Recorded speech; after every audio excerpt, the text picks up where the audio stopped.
The one thing I want everyone to know about the audiobook casting process is that there is no cookie cutter approach to casting. Just because you've read 1,000 books in a single genre doesn't mean you're appropriate for the book I'm casting right now.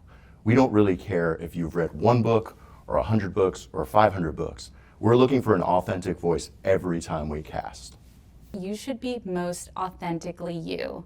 That means demonstrating who you are in the samples, and in those samples showcasing what your interests are in terms of genre, content, anything you have specialized interest in or background in, as well as your voice itself.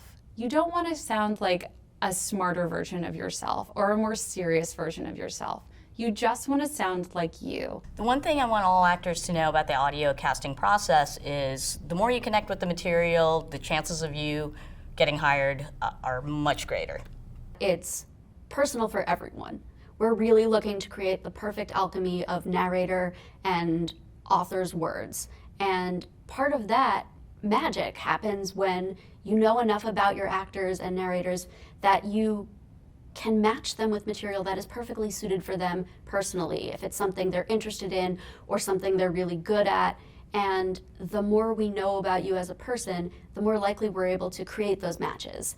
Even if you're not being reached out to directly, if we're not contacting you for an audition or something like that, we are still working behind the scenes. We may be sending your samples directly to an author, and you may not be aware of it, but we're always trying to match you to the right project. You need to be ready, you need to master your craft, because the project will come. It's just a matter of time and patience. I want all actors to know that the audiobook casting process is not as most people think it is. I think that there's a myth that producers hold all of the responsibility in casting an audiobook, which is generally not true.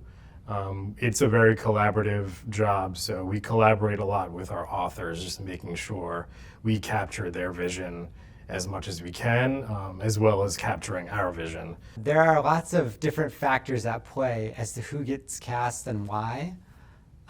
So if somebody gets passed on, it's not a reflection of their talent or their ability or even necessarily their appropriateness for the role.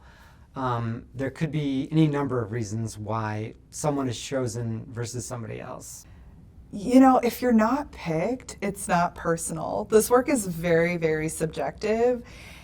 And, you know, you just won't know why you weren't picked over another person. But I will say, at least from my standpoint, is that I'm really rooting for you when I hold an audition and I submit you for casting. And if you aren't picked for a certain project, I'm definitely thinking of you for later work.